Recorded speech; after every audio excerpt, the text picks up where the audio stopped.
So tell you good night, 'cause I'll find a better one. Yeah, susceptible now before the moment flies. Ooh, so tell you good night, 'cause I'll find a better one.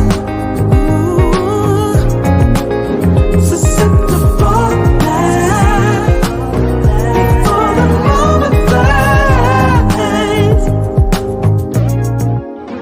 It's not a problem, no, 'cause I know what I'm getting into. Yes. Yeah, and nothing can stop me. No, 'cause I'm addicted to what you and I realize. Lead the way, I follow.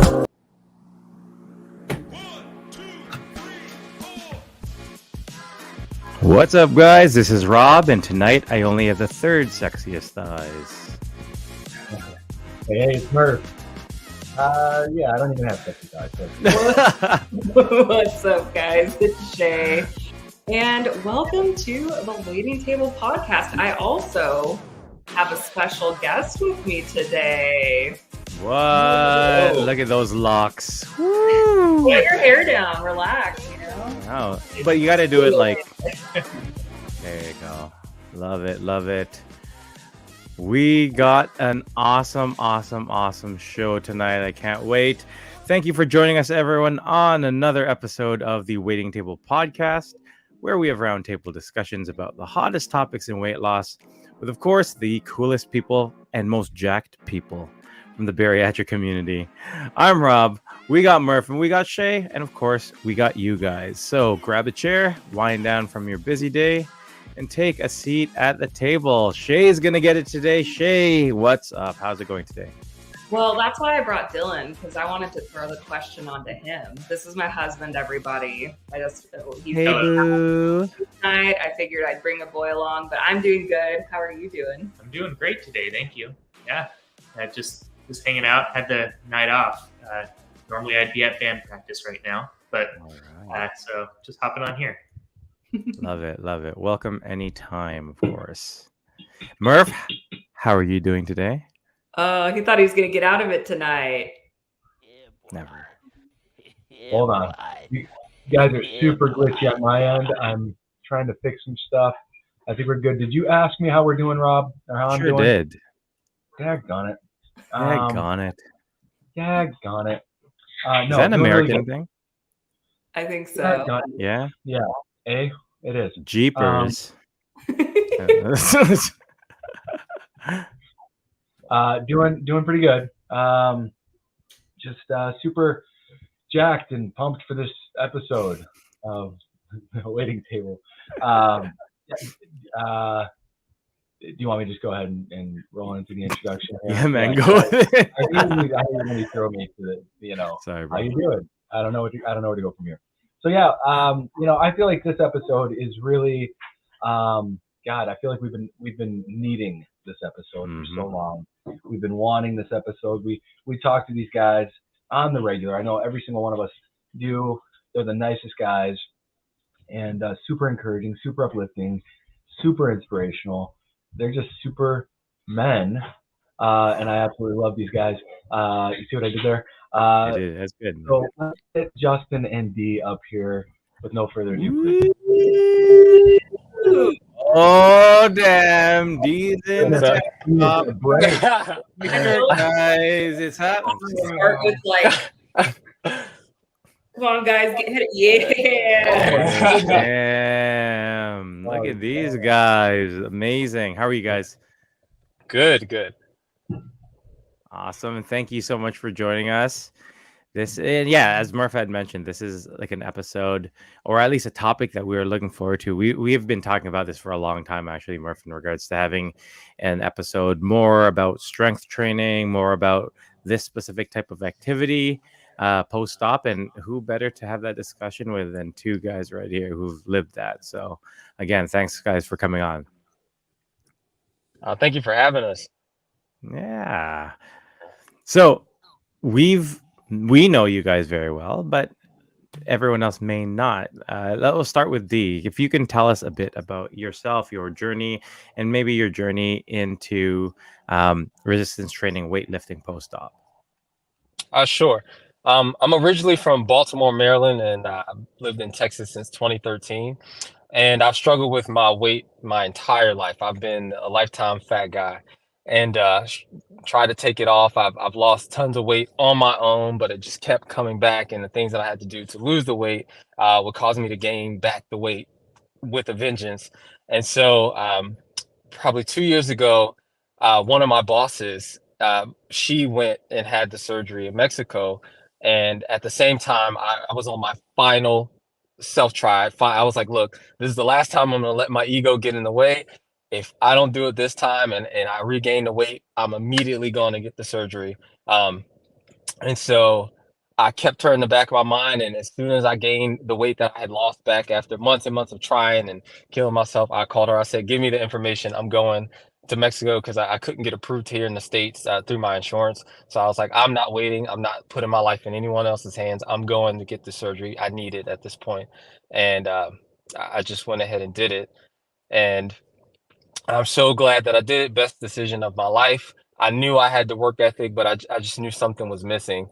And I finally just put my ego aside and accepted help that I so desperately needed. And looking back, I'm like, I blame myself for so many years for something that now I know I really didn't have control over. And I learned so many lessons along this journey. And so I'm just glad I did it. I will say that going into it, I threw everything at this. I said, okay, this is my last shot to be successful at this and get this weight off. And so as soon as I woke up from surgery, I'm like, I'm going to be different. I'm going to be consistent. I'm going to give it everything I got. Like, this is my golden ticket and I can't let it run out. And so the second I can get into the gym, I went full speed ahead. I mean, I probably went a little too far, but I just did not back down. And so I told myself, you know, if I start going to the gym 7 days a week, by my own nature, I'm gonna back off and take my foot off the gas pedal, and that'll back me down to 5 days a week. And so I was like, that'll be perfect. So I'll build that habit. And it kind of turned and I got addicted and never stopped. So I had to force myself to learn to take rest days. But it started as a fear response of regaining the weight and then turning into a passion and something that I just wake up every day to do. And it's automatic. It is part of my life. Is as easy and as simple of a choice as breathing. I don't feel like going every day. And that's something I'm sure we'll cover, but it's such a habit that it's a non-negotiable now.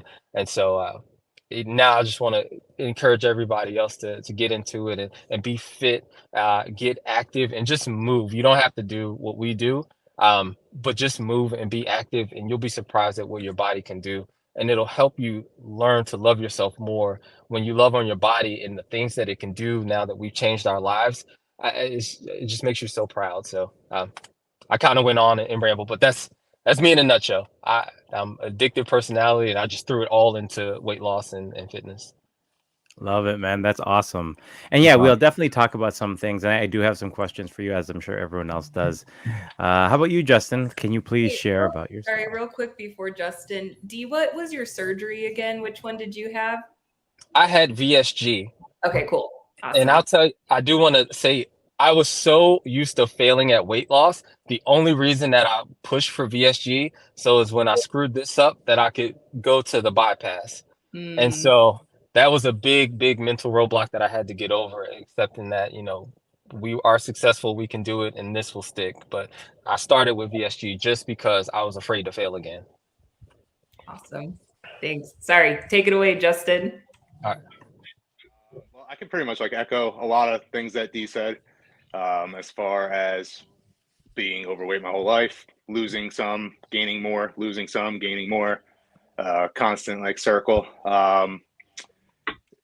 It was during COVID. I was working from my basement for 2 years straight, pretty much sitting in a recliner with a computer in my lap, and just kept on gaining. I was already overweight at that point, but I just kept on gaining after that. I knew once I hit over really 315 pounds, I was, I always said 300 pounds was, and then, 285 came, 290 came, 295, 300. And then, once I got over really 300, it was just kind of a wake up call that I needed to change something. My wife's family, a couple people in my wife's family had it and were successful with it. I knew a couple friends that have had it and were successful with it. And I kind of didn't have any plans. I just wanted to lose weight. That was it. I knew I wanted to get back in the gym. I never wanted to kind of just be this like constant lifting and everything, but it kind of just happened once I started seeing results from eating high protein, low calorie, and being there 3 hours a day, 6 days a week for the first at least year or so, and just kind of ran with it once I started seeing the results of it. I was doing a lot of binge eating at night, a lot of eating on the way home, basically eating like 2 dinners. I would stop on the way home and get something to eat, and then I would eat dinner when I got home, and then when I went in the basement at night, I would eat, and it was just just constant. So it was definitely a big wake up call, something I needed, something I'm very glad that I did, and it's taken me to places that I never thought that I would be, like here with you guys. That's awesome, man. It's good to have you. Glad you're here. I wore my black V-neck for Rob. I was just as deep as you can go, man. As deep as you can go. You've earned it. Like, look how much of Dee's chest I see. I want to see that on you next time, Justin. We need to go that low. Like I'm 5 buttons down. I promise I didn't do this on purpose. I literally, if you look at my post that I put on Instagram, I'm literally in the same. I just got home from the gym, so I don't want y'all to think that I put this on just to show off. I raced home to do this. Yeah. 50-50. I appreciate I it. could, I would. I would. I'm just hoping by the end, D, you just rip it all off, just like, Stripped off. I'm not that confident, despite I'm still working on that part. Like what you see on Instagram, like that's literally me being in shock of what I see in the mirror because it does not make sense. So I'm just capturing the moment to be like, oh my God, this is real. But I still can't connect that what I'm looking at is me. So it is, but eventually I'm working on getting there where I do rip my shirt off. But there you go. And DC, not to be let's like just rip your shirts off. Yeah, that's actually a good thing you brought up. So confidence, and I think that's a big thing. I know Justin had talked about, he's been training, and then you never expect all that, and you never expected all these different things, but once you started seeing results, so that's one of the big things I like about training is the way that it has changed my confidence. It was one thing to be able to, I lost weight, whatever, 200 pounds down. That's one thing, but to be able to move, to be able to be active, like for me, growing up, sports was always a big thing. And when I got big and I was unable to be good at sports anymore because I wasn't able to move, that's when things really got hard for me. So how has your confidence changed now that you've been not just lifting and weightlifting resistance training, but also just being more active? I will say confidence has changed, and it looks nothing like I thought it would. Being a big guy my whole life, I always said if I can get to this weight, if I can have this look, if I can wear these clothes, then I will be confident. And I had to put on my confidence. And then after this, I had no clue that my confidence would come from the inside out now. And it's because I wake up and say, I'm going to do what I promised myself that I'm going to do. And I do it consistently. And so I've built respect and love for myself, and I trust me now. And so now I just wake up confident because I am. I don't have to wear anything. I don't have to be anything to anyone else. I wake up and I'm happy because I'm alive and I'm me. And that is such a feeling that I did not expect. So I'll say confidence, it has nothing to do with what I look like. Honestly, what we look like is kind of an accident because I fell so in love with the process of just working out and being dedicated to myself. And then I just looked up one day and I was like, I think that's a muscle. And I cried the first time I saw my 6-pack because I'd never seen that. I literally cried. I was like, I think that's an outline. It was very faint. And so, confidence, if for people who are starting this journey or who are struggling and they think that the confidence lies in what you look like, I promise you it does not. It's just doing what you say you're going to do and keeping that promise to yourself and enjoying the journey and meeting people and helping people and connecting with people. That is where all the happiness comes from. So hopefully that answered the question. Is there something, Dee, that you kind of tell yourself when you look in the mirror to kind of help yourself process the new Dee that you're seeing? Because that's personally for me, that's where I'm struggling. You know what I mean? I'm trying to find the right thing to say to overcome this, body dysmorphia or whatever, is going on upstairs. What is there, like a mantra or something that you chant, and the Dee mantra I want to adopt? What do you tell yourself when you look at yourself? Honestly, I tell myself to be proud and accept it. Just accept it and own it. Um, I'm so used to deflecting and being a kind of shy guy and highlighting everyone else. And so I'm working on accepting that I am who I am. And when I look in the mirror, that I should be proud of what I see and accept that that can be me. Um, and so it's more of just me getting out of my own head and allowing myself to enjoy this because I'm still so wrapped up in the process that I honestly don't take time to appreciate it. I'm always looking for the next gain and oh, does the scale say this and does it match what I see in the mirror and things like that. And so it's still me coaching myself down off of that judgmental ledge, that harsh light that I've shined on myself my entire life, and just being a little more kinder to myself. So just saying you're good, you're perfect, like enjoy it. That's You're what I proud say of, every day. you're proud of Mhm. yourself. That's good. And Justin, same questions for you. Where does your confidence come from? Where do you stand with the whole confidence thing? And what do you tell yourself in the mirror?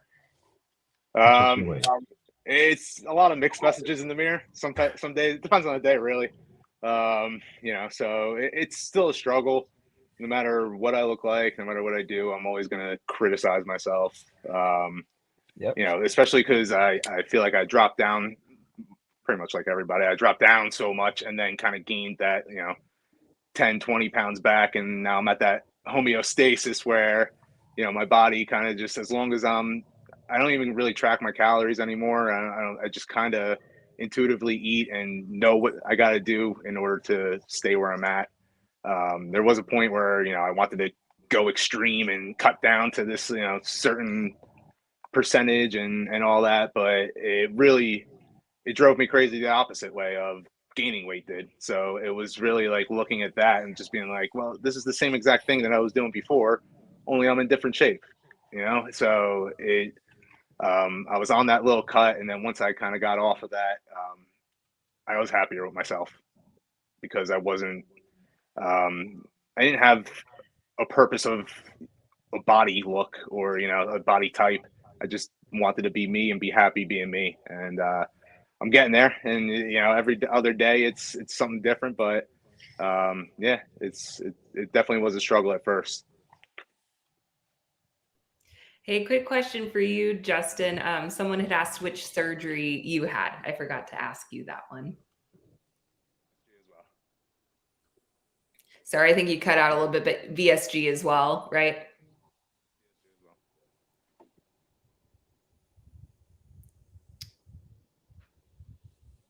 Sorry, I think I lost your audio for a minute, but it could be on my end.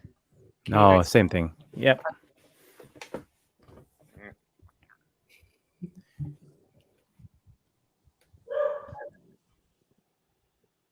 We heard that one. I know this one for a fact. Justin did have VSG. Yes. He was asleep. I can hear you fine. Oh yeah, we can hear you now. You're back. There you are. Sorry. No. So that was one of the things that I thought was really cool with both of our guests. That we've all kind of experienced the same thing. We've been through it, and it's just, and to see the outcome, and because we're all in different stages, we're all in different phases of our journey, and just to see the possibilities, and what I can do, and being able to look up to you guys and aspire and gain so much inspiration from you. It's like, man, we've been through it together, and that's what this is all about, being at the table together and sharing these things. So it's really cool. Hey, I have a question for all the men that are with us tonight, because I think a lot of times body distortion, body dysmorphia, I hear a lot of women talking about it. Like that's kind of more of like a widely accepted topic of like, oh yeah, you know, a lot of us have struggled with that. But I think it's not often talked about among men, but I know it exists. I know it's there. And so I'm just curious, like, I guess any thoughts that you have around that, like how that affected you guys, like when you were younger and how it affects you now. Like, I'm just curious because I'd like to hear more men talk about that because I do think it's something that isn't often talked about. I'll just leave that there. I'll go first. Yeah, go for it, dude. I just want like people to recognize that it's real and it's bad for men. I'll say of all the direct DMs that I get and I talk to people behind the scenes, there are more men in my inbox talking about their body issues and how they see themselves than women. And so it's really strong and I struggle with it every day. When I lift, I have to have my pants at a certain height because the skin makes it look like I have a pouch on my stomach and I'm like I have a six pack, but I also have this skin right here, so then I still look fat. And then if I lift a certain way, my arms will dangle, and so I gotta like flex my muscle, and I'm just like always focusing on what I look like with the skin in my body, and it changes so much. I swear, every time I see a picture, every time I walk past the mirror, every time I see my reflection, it's something else, and it's hard to have a foundation of what I actually look like.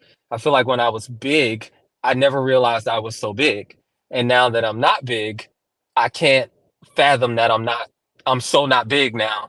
But the so not big changes, and it just I feel like a funhouse mirror. Like every time I look, it's something different. So I'm right now just trying to figure out what I actually look like from the outside looking at me, and it's a struggle. I mean, but what can you do? The biggest thing is just talking about it. So admitting that I struggle with it, I find other guys that do too, and we just talk each other off that ledge. Some days I'm weak and I need my buddies to lift me up, and I'm that for them when they need me. When I'm feeling strong, I'll be like, just talk. Let me talk you through it. Let me reassure you that you actually look good, and what you're seeing is not the truth. I'm telling you what you look like from the outside. So we just need to lean on each other more and admit that we're struggling. A struggle for me as well.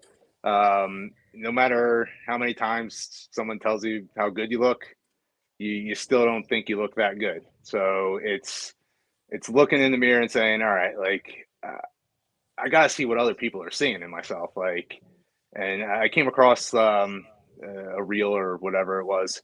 That was pretty much like if I talked to, or if my friend talked to me the way I talk to myself, I wouldn't be friends with that person. I wouldn't hang out with that person. I think that person is so negative, and that really got to me, and that hit me like, yeah, just talk to yourself nicer, and just, it's building blocks. You're not gonna instantly feel 100% confident in yourself, but building blocks every time, and eventually, I think you'll get there. I'm starting to get there. Dee is looking awesome, I might say, and his arms are jacked and everything. So I think the compliments definitely help. Sometimes they come at like perfect times where, I'm really down in something, or somebody at the gym goes, oh man, like your shoulder, hey, your arm, or somebody on one of you guys, hey, you got looking jacked in your last reel. I'm just like, all right, like, cool. Thank you guys. It really does. It like means everything and it's not the compliment. It's that it's not like what the compliment is. It's that somebody cares enough to say, hey, you look good. Like, you should be proud of yourself. It's definitely hard, I think, as a guy, to go from being, 350, 400, and 400 plus pounds. And then now, somebody at work said I was petite. And it's like, yeah, I know they mean it like as a compliment. And this was after they'd found out that I had lost weight and stuff like that.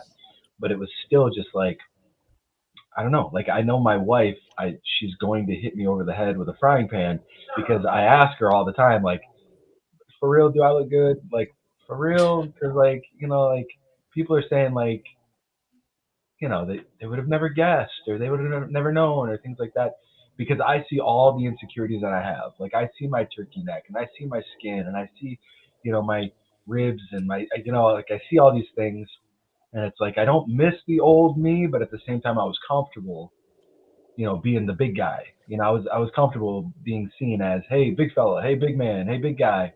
And now it's like, hey, tiny guy. Like, no, we're going to go get somebody else to help us move this patient because I don't think you can do it. And it's just like, oh, man, but it's like, it's kind of like a backhanded compliment, but it's definitely, I think for men, it's we want to be macho. We want to be strong, especially for our spouses or our loved ones. We want to be that rock, that foundation for them. That's that strong,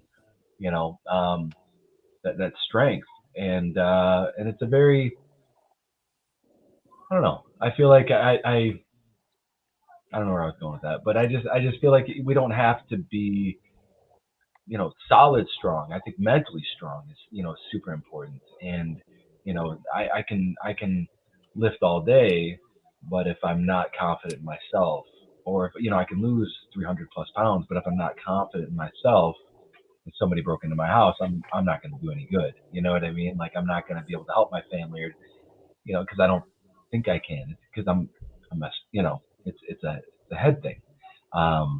So it's really interesting. It's really hard, and I get a lot of guys too, Dee. A lot of guys that message me about being confident when they look in the mirror and their body changing and things like that. More guys than ladies. Yeah, I just feel like it's this thing where we feel like we need to be buff and ripped, and it's like I honestly don't know how to feel about it. That's just kind of my take on it. It's like I like being small and thin and petite, but at the same time, I kind of want to bulk up too and be a man. But I don't know. It's weird. I think the hard part you sort of touched upon is we've spent so much time forming a specific identity, and oftentimes that related to things like how big we were, or the persona we put out as a result of us being big, right? Like, I know I had one. I was the loud, funny guy who always drew attention to myself in certain ways. And yeah, exactly, like that big guy. I remember being big, and in my head, I'm just like, no, I'm big, but like I'm strong, right? Like, and so that was always a bit of the way I would see myself. And then as you would lose the weight, that would shift, because I know with me, I lost a ton of weight. Like, I was looking back, and I got into like I think it was like 171 was my lowest. I'm like, that's not very heavy for me, right? Like, so it was a big difference. And I think it plays on the way we see ourselves, because we've seen ourselves for the past how many years specifically. And honestly, and even when you were talking about Dee, right? Like, we do all these different things, and then we're acutely aware of things that we are not happy about at the same time, right? And I think for me, it was always a matter of whenever I started getting into that mindset of just being really cognizant of things I didn't like, I needed to constantly remind myself of the things that I did to achieve where I am right now, right? Because we've done a shitload, right, to get to where we are, and there's a crap load of good. Like, you're talking about, your six pack. You're talking about the muscles that you see. You're talking about all these different things, and that's sort of part and parcel with saying, but I also have like a little pooch here that sort of gets in the way, and that tends to have more power to us than the fact that I have a fucking six pack, man. Right? Like, that's huge. So I think we see that because we are our worst critic. As Justin said, if I knew someone who was as mean to me as I am to myself, I wouldn't be with that person. We are that mean person.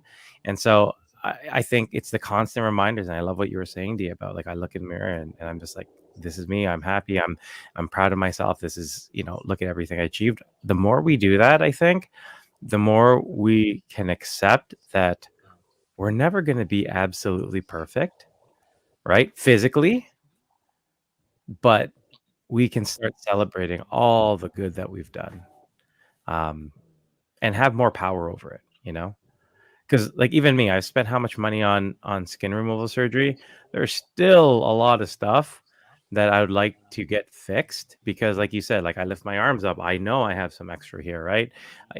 I know that my back has skin that will always, not tighten up the same way. But I'm okay with that, right? Because I look at a picture, I'm like, I was 380 pounds in a wheelchair, right? So I think the more that we celebrate the things that we've done, and holy crap, you guys have awesome things to celebrate, right? Looking at the pictures, looking at the reels, every time I watch any of your reels or see your pictures, I'm just like, get ready, back. We are going to start training. Honestly, like this whole week, I've been thinking about, what I'm going to do when my back is better. And I'm just like, okay, next week is when I'm back. And, it's, I think, seeing guys like you do what you do that motivates us to be able to say, I can do that. Right. Because not too many people, I would say, would be like, I can get a six pack, I can lift this, I can get this much muscle. I didn't think so. I was just like, I'm just gonna get scrawny. Woo! Right? But look what you guys are able to achieve. So it's pretty awesome. Nah, I Thank think you. Oh, go ahead, sorry, Justin. gotcha. No, go ahead. I was just gonna say, I think it's cool just how you guys all talk with each other, because so much that I think we acknowledge in this journey is that community is important, right? And I'm just curious too, again, from your guys' perspective, have you been able to have other male relationships before surgery that had the depth that these relationships seem to have now? Does that make sense? Like the stuff that you guys are talking about are really like meaningful and powerful and deep things that I think, again, men are taught not to have those conversations with each other, or to even admit to some of those things that you guys just talked about so openly. And I just think that's so cool. So like, I'm curious from you guys, like, is that a newer thing, or are you like, no, I've always been like a deep soulful person who's always talked about this type of stuff? For me, it definitely was not that way. I don't know if I said it to you or to Murph first the other day, that like I feel closer to you than I do to some of my friends, only because we do talk so much about our feelings. Like I've always bottled up my feelings. I've always, and still do to some extent. But when it comes to this, it's just you guys have all been instrumental in my journey by sharing yours, and that was never my goal when I first started posting on Instagram. It wasn't to be some inspirational weightlifting guy on Instagram, but it just happened. People started DMing me. Maybe it was Dee. Dee was in my DMs, but no. It's just crazy how much, once you have something so deep in common with people, that you can just open up and share. Like I wouldn't just share this with any random person on Facebook or any MySpace back in the day or anything like that, And it's crazy how it's come full circle. Yeah. And I'll say part of my identity was being everybody's savior. Like I found my identity in being the fix-it guy for everybody's good friend. I call myself everybody's male Oprah. And it was never about me. It was always about what everyone else had. So they could come and dump all their problems onto me, but I never made all. Hi, kiddo. Marcus, My son is watching us on our podcast while we're on our podcast. That's so cool. Let's see the thanks, guns. Marcus. Oh, they want to see your guns. Let's see them. Oh my God. There we Nice. go. Break the internet. Sorry, D. No, it's good. It's good. Hey, kids come Awesome. first.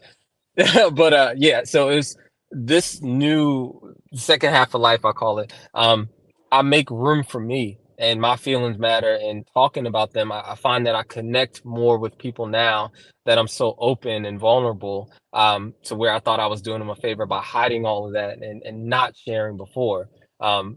So that's the biggest change, that I'm way more open about what I need, how I feel. But I'm still trying. I still don't want to be what everyone was to me.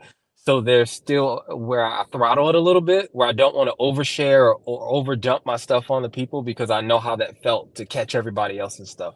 So I'm still working on that. People that know me have to pull it out of me. But it just comes out a lot more faster now than before. Yeah, believe it or not, I've always been a crybaby. I've always shared my emotions and feelings. I know it's hard to believe. No, it's just kind of the way I was built, I guess. I've always been, kind of in tune with my emotions, but I could never express them appropriately. Mm. And now that I've kind of pinpointed or hit the nail on the head of what the issues were, I'm growing as I've lost weight. I've also grown in support and people that I can talk to, and I can get my words right, and I can say what my real feelings are and my emotions are, and it really having you guys, all of you, in my corner has been. I'm not gonna cry. Let it out. You're Yeah, safe. I know. Come Do on. it. Just Do it's it. been so beneficial, and not like to be selfish, but it's just been beneficial for me. Like this benefits me, having you guys, getting messages from you guys, DMs from you guys, talking to you guys, having you guys in my corner has been the most beneficial part of my life. And it sucks that I had to wait like 40 years to get to this point where it's like healthy, and I found a healthy way to talk about my emotions and feelings and issues and trauma and things like that. But hey, I'm here, and I'm showing up, and I'm gonna be here every Wednesday night at 9. No, but I want to be here for this community because we all get each other, and it's just such a cool thing. And so I feel like in the past I've just kind of made things up just to talk to people about, like the sports, the weather, things Mm. like that. But it's like now it's like this is meat and potato stuff. This is like Yeah. deep, and it's beneficial. It's not just we're not just shooting the shit. Like this is like we're talking about life and family, and so I think it's amazing. This Mhm. community is amazing, and having you guys here, and even Dylan, it's awesome to have You too, everybody. Dylan. I love this. I just love this. Thanks for joining This us. is the highlight of my week. Thank you. Believe it or not, I'm actually the very emotional person in my group of friends. Like even Mary was always makes fun because I was like I cried a lot. Like I was very sensitive, very emotional. I just can on Wednesdays at 9 p.m. because Murph's here, and we need to balance, right? Um, in terms of relationships, yeah, like I have a ton of relationships from high school. Pretty much my big group of friends are almost all high school friends, right? The thing is, there comes a time when you know those relationships with my high school friends, as solid as they are, as amazing as they are, and I would never trade them in for anything. They represent a specific part of my life, right? And the conversations I can have with you guys who have been pretty much in the trenches with me, you've done what I've done, you've gone through what I've gone through. It's different, right? Because it's something that we can understand and other people can empathize with, but they can't understand, right? Even when I did this interview with um, the bariatric team, the medical team at the hospitals that I work at. And when I was talking to them about some of the things that we go through, you know, they had no idea the depth of everything, right? It's one thing to work with a lot of people. It's one thing to hear their stories and be able to, understand certain parts of it. It's another thing to actually live it. And I think that's what allows us to have these really deep conversations about things that only we would actually understand, right? My wife won't understand, even though she's seen me at all these different phases. She's seen me at my worst. She's seen me dealing with all these things. She still won't understand the same way we can. And so that's why, in regards to these conversations we're having and how easy they are to have these conversations, it's because for me, and I know I've had this conversation with Merv, it's because we are trying to help people get through the things that we had to get through because only we can understand them. Right, and that's what makes what we do, and that's what makes the fact that even something as simple as sharing our journey on social media, that's what gives it so much power, is the benefits you can have on other people just by sharing the fact that you've gone through what they're going through right now, right? So it's a lot of power that's given to us through us sharing our journey. So it's awesome that we do share this journey, and we can have these conversations with Yeah. guys.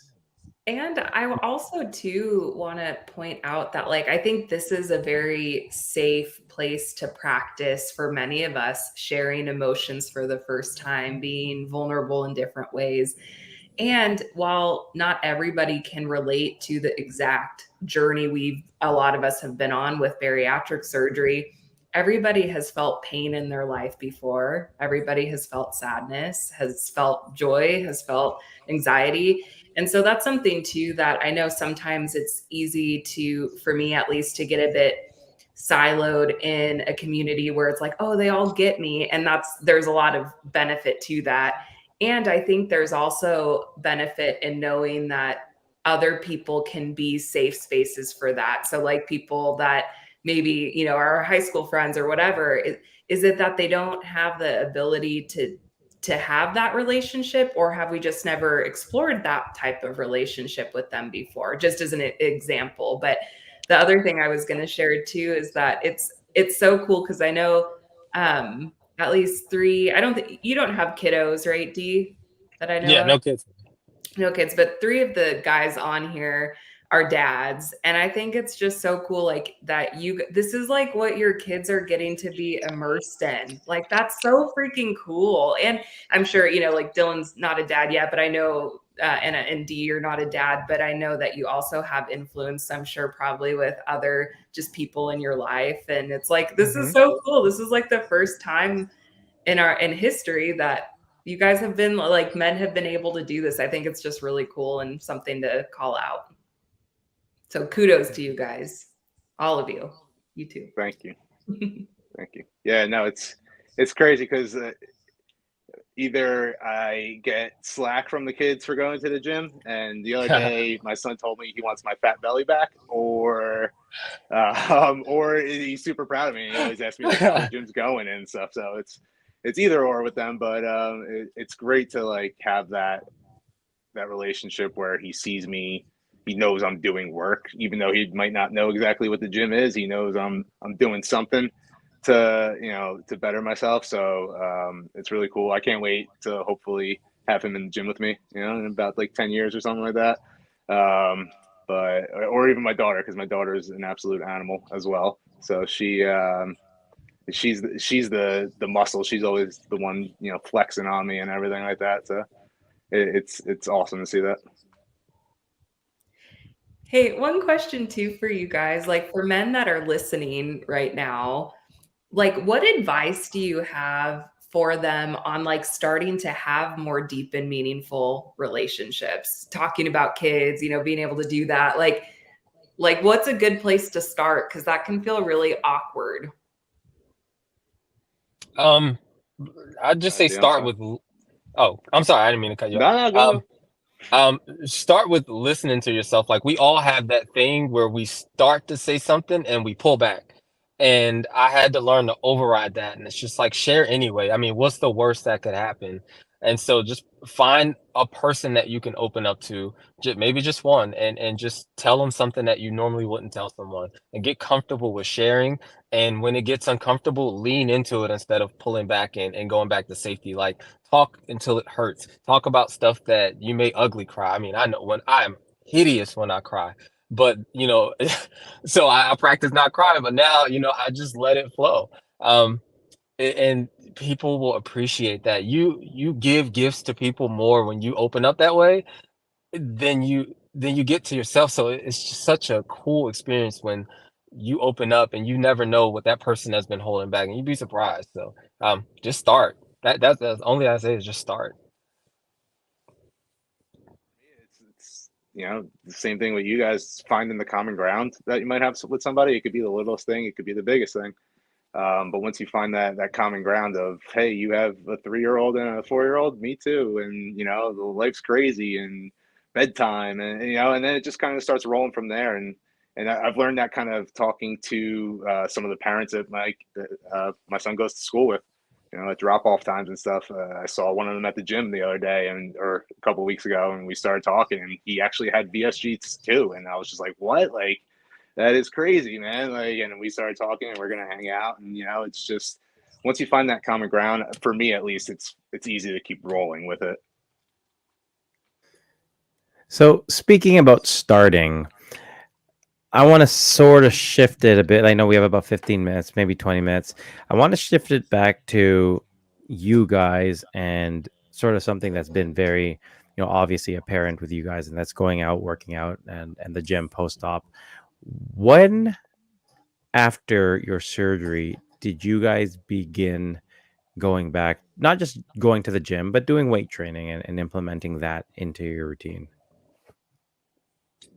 I started 6 weeks after surgery. I told myself going into this, because I didn't go through American doctors, that I had to do it on my own. So I did months and months of research before, and the biggest thing I was concerned of is the regain rate. Yeah. So I went into it telling myself that I'm not going to depend on the surgery to do the work. I just need the helping hand from the surgery. So the day one of my 6 weeks when I was cleared to work out, I rushed to the gym, and I'll tell you, it was so ugly. Like, I had zero energy.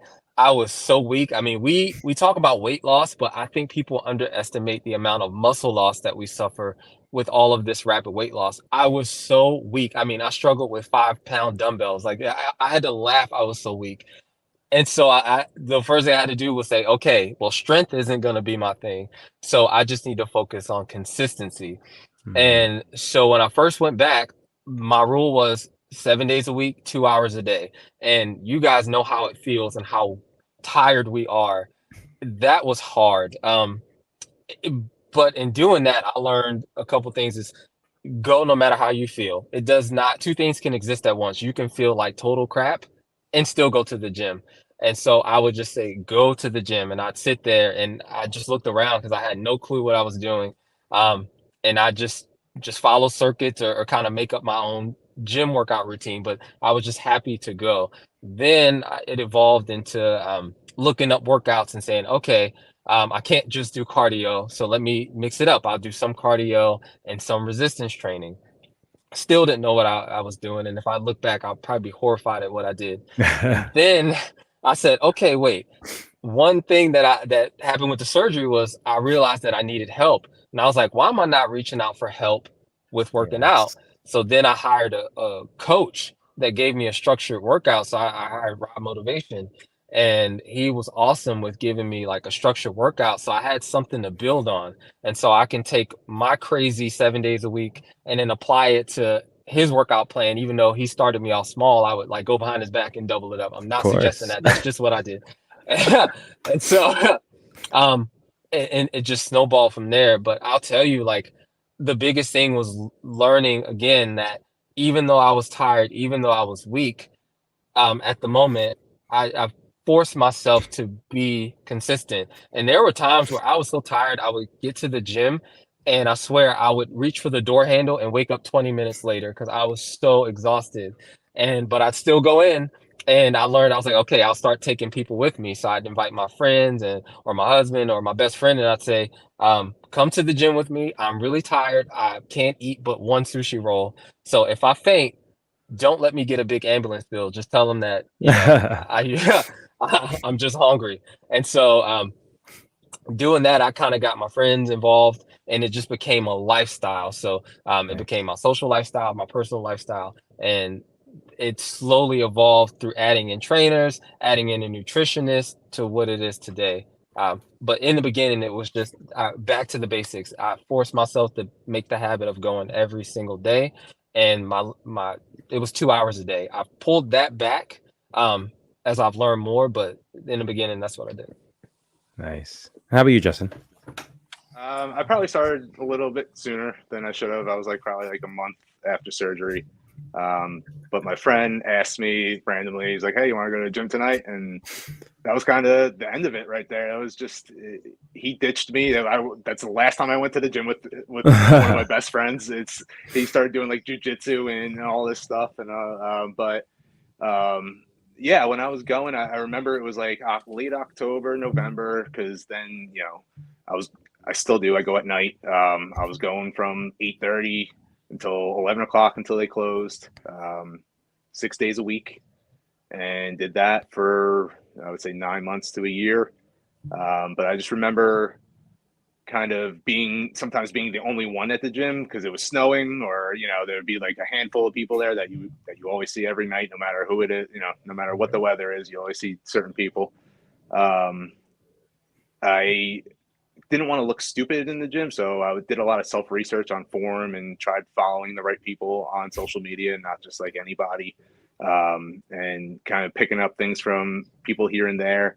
And honestly, one of the biggest things was talking to people in the gym. I would find the biggest people in the gym and just say, "Hey, what are you doing?" And eventually it turned into a couple friendships, a couple people that follow me on Instagram, and it gave me the confidence in the gym to do what I needed to do, because I know these people weren't judging me. I was able to have that, to get rid of that gym intimidation that everyone feels, and I still feel it too sometimes. Honestly, I really do. It's just depends on the day, but like going out there, being open with people, and having them help you with their workout was one of the biggest things that kind of skyrocketed me to keep going to the gym, because it could have easily been, hey, I don't know what I'm doing. I feel fat. I feel stupid. And this isn't going to work. I'm just going to be skinny, or I'm just going to lose the weight and, figure out a different way to do this. But that once, like I said, and then, a couple months of eating high protein and low calorie, started seeing what the potential is. And I still kind of want to reach that potential. But once I started seeing those results, there was really no stopping. I've definitely waned back on it a little bit. I don't go 6 days a week anymore. It's more 4 or 5 whenever it fits in now. I definitely try to fit it in as much as possible, but there's some weeks you can't get there as many days or as many hours as you like. I'm glad you brought up the high protein, low cal thing. So, we've talked about this with numerous dietitians. I know last week we talked about it with Alex, and we had talked about the requirements. And this is, I know, one of my concerns prior to surgery, the requirements to have to eat to fuel your body as well as to recover if in an active lifestyle post-op. So how do you guys take that information and that logic of you're going to need to fuel your body just for energy for your workouts? You're also going to need to fuel your body to recover, as well as store up your glycogen so you have more energy for your next workout. How do you implement that with the limitations that we have in our diet? And in the beginning, I got used to operating almost at zero. Yeah, I like was not good at it in the beginning because I was so hyper focused on number one, getting the scale to go down. Like I correlated that in the beginning with exercise. So I almost punished myself to make sure that I hit my scale goals, and I weigh every single day. And so all of my stuff was dictated by the scale. The more I've learned, and especially now when I've started to grow and build muscle, I'm able to get more protein in. Like I've learned that what foods will go down. Like fish is easy for me to intake. Chicken, I still struggle with, especially chicken breast. It feels like rocks on my stomach. I struggle with water. Water sits really hard on my stomach, unless I put like Neo or something in it. But I've introduced like protein shakes. I'm starting to introduce more vitamins. So I did it kind of the reverse way. I'm just learning to actually start fueling my body like just right now. And so by tracking my macros, it makes me more intent on like hitting higher protein goals and saying, oh, I need to add in an extra protein shake, or maybe I can have this meal that I thought was bad and that would take my calories up too high. So seeing the numbers helps me stay vigilant. How about you, Justin? First couple months, and I'm sorry if anyone can hear my stomach on the other side. That is constantly my stomach rumbling right now. I was wondering what that was. Yeah. But the main thing was like the first couple months, I survived almost solely on protein shakes and protein bars, and it definitely caused some digestion issues.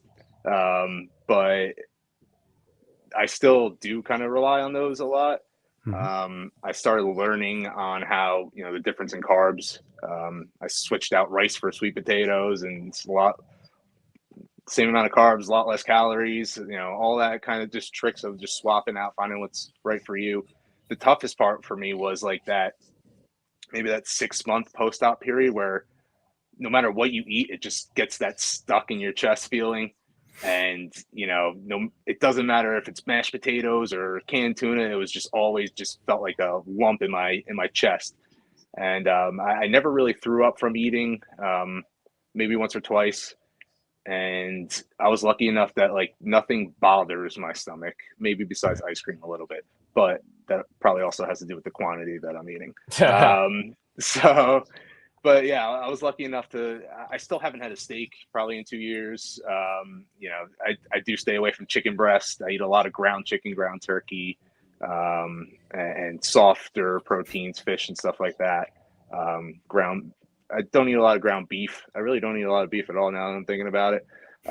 It's really just turkey, chicken, and seafood, actually. But then, yeah, like I said, switching out carbs, the rice is way more filling than the sweet potatoes are to me. I also cheat a little bit when I eat, and I do drink while I eat. It's just something that I can't get around, and I know a lot of people will shame me for it, but it's just, it works for me, and if it works, it works. Guilty. Yeah, right. I mean, and the amount of salt I also consume in order to have that extra boost in the workout also definitely drives that.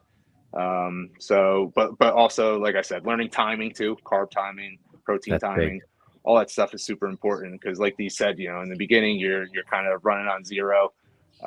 You're just going with the flow. You're maybe counting your protein, but once you start fueling your body for your workout timing wise, finding the right amount of other macronutrients, micronutrients, vitamins, all that, that's when you're really going to start to take off and see that difference from, the weight loss to being fit to really being fitness focused, really. Yep.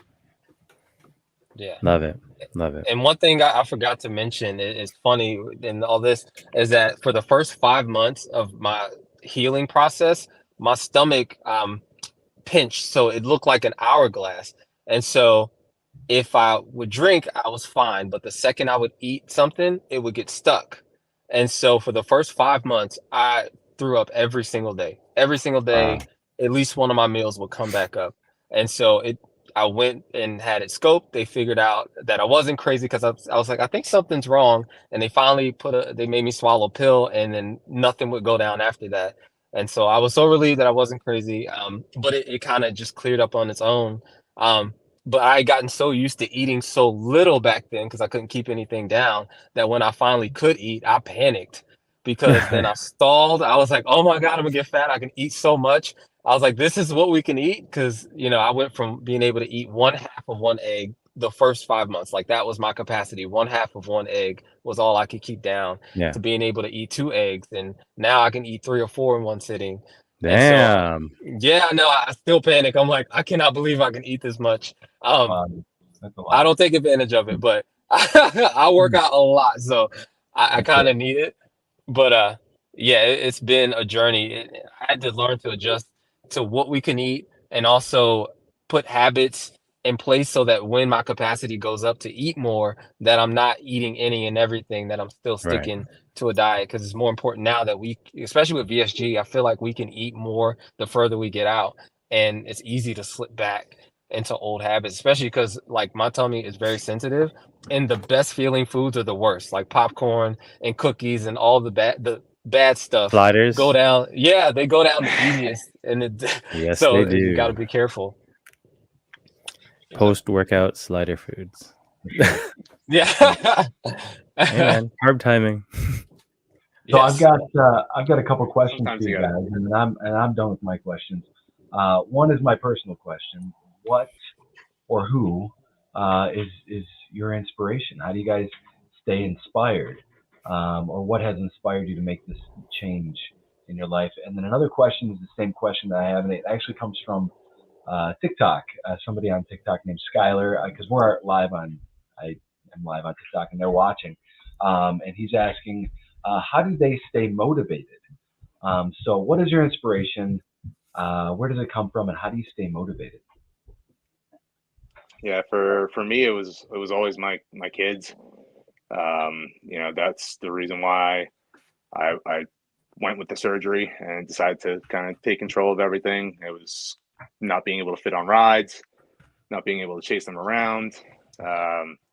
So that's always in the back of my mind when I'm, thinking about my inspirations and what my reasons. But the motivation, I just fell in love with working out. So luckily I don't need much motivation to go to the gym. I want to go to the gym most of the time. I want to work out most of the time. On days that I don't, I just go. It's that discipline that, I always say to people, if you don't feel like going to the gym, and I've seen this somewhere before, but go work out for 20 minutes. If you feel like leaving after 20 minutes, then leave after 20 minutes. But most likely you're not going to want to stop after that 20 minutes. You're going to want to keep going. So it's just things like that. Just thinking back to the times where, like, what was I doing before surgery? I was sitting on my couch just binge eating. Like, no matter what I'm doing, it's better than what I was doing in the past. It doesn't matter if I'm going to the gym or not. It's just knowing that every little thing kind of makes you grow that way. It's not just working out every night. It's resting some nights when you need to, recovering some nights mentally, physically, whatever it is. It's just kind of getting your events in order that kind of keeps me going. Very cool. And what about you? Yeah, sorry, I think I froze for a second, but I'd say for me, I learned throughout this process not to rely on motivation and inspiration, because honestly, 10 out of 10 days, probably 7, I absolutely don't feel like going to the gym. 3 days, I'm kind of indifferent, and then maybe one more day, I'm like super inspired. I'm like, okay, now I want to run to the gym. And so I tell people, don't wait for inspiration or motivation, just go. And eventually it'll catch on, and it'll become such a habit that you won't need any of that stuff. Because before, I always relied on inspiration, and that runs out really quick, and motivation runs out, and after a while it just becomes mundane. So don't honestly, just don't look for it, just go, because you owe it to yourself to move. And however that looks, you don't have to do what we do or what I do, because I'm not even half as strong as Justin. He's a beast. I've worked out with him in person, and I'm like trying to catch up to him. And so we're all trying to get somewhere. Just do something. It doesn't matter, whatever you can stick to. But just don't wait for motivation. It would be my biggest advice. Good. Oh, and the realizing that what we do and posting our workouts, at first I started doing it out of camaraderie. I love getting tagged in Justin's gym check-in, and anybody that wants to do it, just let me know. I only do people who seem to like it, and if I don't want to offend anybody, so I'm careful who I tag. It's I hope anybody doesn't feel excluded. I just feel like, oh, if I see you do it, I'll tag you in it. But being a part of that gym check-in community means a lot to me. And so if I do get inspiration, it's from being a part of something bigger than myself and being a part of the communities. There's this guy named Claudio on there. He looks like a god. Like this dude. I was just gonna say his name. Yeah, I live for him. Beast. Yeah, when he tags me in his stuff, it makes my whole day. And then when I see Justin's, his reels are amazing. Watching him grow on social media, I'm like, I need to step my game up. And so just being a part of this community and family, it makes me, on days that I don't want to go to the gym, I'm like, but I got to put my gym check in. And I'm not a liar, so I'm not going to act like I'm at the gym if I'm not. So I actually have to go. And so that keeps the wheel running too. Very cool. Down with the gym check-ins lately, just because it's feel free to tag me and I will repost anything, but it's just mine lately has just been every day. It's just the same thing. So sometimes I feel like it's just played out, but the it's just I don't want people to be like, oh my god, I have to repost Justin again. Like that's how I feel about it. That's we've had that talk in the DMs. Right. It's like, what's the proper etiquette to reposting? Yes. Reposting. Yeah, I give the heart or the thumbs up. Yeah. It's like, yeah, man, you did it. Good job. Yeah. Delete. I need to go to I appreciate you, everybody. Thanks for the reminder. Yeah, you did. Yeah, you did. You worked out hard, man. Okay. Yeah. All right. I got a couple questions. And I don't know if Shay has a couple more. I know we're a bit over time. Are you guys cool with a couple of questions? Oh, yeah. Keep it going. Cool. I like these questions because these are questions I ask my friends into because with training. Favorite exercise / workout, and of course, come on, favorite body part. And Shay is frozen, but she looks like she's really enjoying this answer. Whoa! There she is. So happy to be And here. she's still happy. See? Yeah. Happy. Okay. Favorite I'm exercise sorry. / workout, and what is your hashtag dem something? Body For part. me, I love running. I actually have to force myself to pull back. I could run all day if you let me. But you know, it kind of eats into my muscle, and right now I'm in the building phase. So, but I love running, and then my favorite part would be my abs, honestly, and That's not, it. you know, not to sound, I don't want to sound like a douchebag, but it's just I look like a 5-year-old in the mirror because I look down and I poke at them because I have never seen abs on me, and I've never seen this little squiggly line on the outside of my abs, and they go all the way around, and like it's just I just poke myself in the stomach every day because I can't fathom that what I'm feeling is me. It feels like I'm in someone else's body, and Nice. it's way harder than that soft plush body that I used to have. So it feels strange. Feels like rocks. It's different. Hashtag dem abs. All right. Yeah. Justin. Probably favorite is bench press. Just a flat barbell bench press is. I don't know why. It's just something about it that I look forward to going to the gym more than I do on back days doing that. But I don't know. My arms, shoulder. I don't know. But So uncomfortable with this question. Like, I know. yeah. My arms. I would say people give me the most compliments on that, so that's what I'll go with. Cool. Hashtag dem upper body. Damn. Can I piggyback? torso. It's definitely not legs, legs. leg days are few and far between, so it's definitely not them thighs anymore. Well, we were talking about legs. When you're a bigger guy, you get You the got legs. some legs, Not the man. fat. You know, like those legs are you've been carrying a lot for a long time. And Yeah. I showed a picture a while back, and Justin was like, "Yeah, you already got the calves because Yeah. carrying that weight. Like every time I get out of the car, I got to pull my pant legs down because They don't won't fit anymore, man. You can't right, you can't they lower fall the lower part of your pants. Doesn't Yeah, fit over your yeah. calves, man. Yeah. It's like a snake eating a rabbit. Great picture. Yeah. We've I suffer through leg day every Friday. It's horrible. I still hate it, but I love it. it's necessary. It is necessary, man. And I love it. One last question. If you guys were each to give a piece of like my kids are like whispering to me like I'm not talking to you guys right now. He's like, Daddy. Russ, I want ice cream. It's 10:07. I know, man. Yeah, soon. See, look, 10:08. It's time. Go to bed. Daddy, you said Yeah, he's like, you said after your podcast. I'm like, and I'm still on the Daddy? podcast. I need to dry my hair. Okay. It's okay. So my question, my question is, dude, fastest way to get grounded. Interrupt the podcast.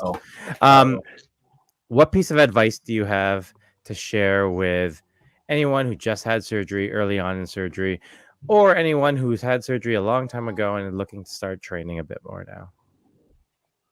now? Ask for help and don't be afraid to lean on other people. So much of my life I've had an ego that I didn't realize that I had, and it prevented me from asking for the help that I so desperately needed. And my life changed when I opened up to accepting help. So don't be afraid to ask for help. You would not believe some of the guys. I mean, if you think me and Justin are jacked, I go to private gyms and those guys look like 10 times bigger than us. And they're some of the most insecure Yep. people that you would ever meet. So hopefully I'm not breaking up. So don't be afraid to ask for help. Some of those people are willing to help more than you think. And if you're giving off energy of fear and you're closed off, then that's what you'll receive. But if you're open and approach people, more people will help you than you can imagine. I know if anybody asks me for help, I'll stop everything that I'm doing to help out complete strangers, and we'll become fast friends, I promise. Some people here have seen that. Once you're in with me, you're in, and I will treat you like my best friend for the rest of our lives. Heck yeah. Love it. Ask for help is definitely one of the biggest things. And just keep going no matter what. Just keep it going. You're gonna have ups and downs. You're gonna have days where weeks maybe where you don't want to work out or you don't feel motivated to do anything. Just do it. And I promise you, in a few months, it'll just, like Dee said before, it'll just be a habit where you can't even imagine not going anymore. You can't imagine being like, oh, I took a week off from the gym. There's no weeks off from the gym anymore. No. Specifically when it comes to that. And then, yeah, just share your journey. That's been like the biggest thing for me. Like Dee said, we got to work out together in Philly a couple months ago. I never thought that would happen. I never thought that I'd be talking to you guys on here. I never thought that, I'd be talking about, the award shows and everything. It's crazy. You never know where things are going to lead. So just keep trucking. Yeah, man. And DC, if you guys come up to DC, I expect to get a run or a workout or so. Oh, damn. Even Murph's flexing on you guys. No, I'm just saying, like, we can, Yeah. Justin said he'd do You just want a yoga. picture with us, or do you want to fatigued. actually work out? Let's work out, man. Let's get a workout going. Justin said he'd do yoga if he's able to be there in the morning yoga. You guys I'm gonna make it. yoga with all y'all. That'd be fun. Didn't we say goat yoga was going to be the thing? Oh, I love baby goats. I'm down with it. I love that. I love me some goats, guys. I'm down. Sign me up, them goats. That's I'm down. Hashtag them goats. Hashtag them goats. There we go. Oh my god, I am excited. It'll be awesome. I can't wait to get a workout with you or a run or some yoga in. So we'll get some stuff going. But thank you guys so much for sharing. As we had said, this is something we want to have a discussion about for a long time, and I can't personally think of two better people to represent that type of topic or represent this topic as much as you guys. So thank you so much for sharing. Where can people find you guys if they're like, they don't follow you yet? Where are you guys at? Where can people come and check out all your ab selfies and arm selfies? Best place to find me is Instagram. I'm on Facebook too, but I'm more active on Instagram. So Get Fit with Dee. Just look me up, and there and TikTok. Those are my two most active platforms. Just DM me, and then I'll respond. I'll reply, and then or talk in the post. I don't care. Just follow me there. That's where you see me. Sweet. And I'm pretty much, I have TikTok, but I'm not very active on there. Exclusively pretty much on Instagram. It's Just Getting Started Fit. There's underscores in between each word. You can find me on here somewhere. But yeah, find me, reach out, DM me, whatever, if you need, have questions, anything like that. I'm always open to talk, and thank you guys for having us on. I was looking forward to it just because I just wanted to shoot the shit, and it wasn't a podcast interview. It was just coming to talk to some friends, so it was definitely a good time. Exactly. The family, and we're just sitting around the table talking. That's it. Seriously, and the thing I love about you guys the most is that you're both saying, just hit us up and DM us, and for real, like, you're so genuine about it, and you do respond, and you guys are just an amazing pair to have in the community when it comes to this topic and a lot of other topics. You guys are just awesome. Thank you for being here. Thank you. Yeah, thanks, guys. Thanks so much. And thank you guys all for joining us on another episode of the Waiting Table Podcast, where we're serving the weight loss community. One pound at a time. This is where we dance. Thanks, guys. I think we should flex. The flex. The thumbnail. Let's see it. Shay, let's see the Shay and Billy. Come on, let's go. My way. Let's go, Lily. Let's see it. See them guns. Oh, damn. Frozen again. Hey, that's a ninja warrior right there. That is ninja, man. That's it. Thanks, guys. Thank you so much, guys.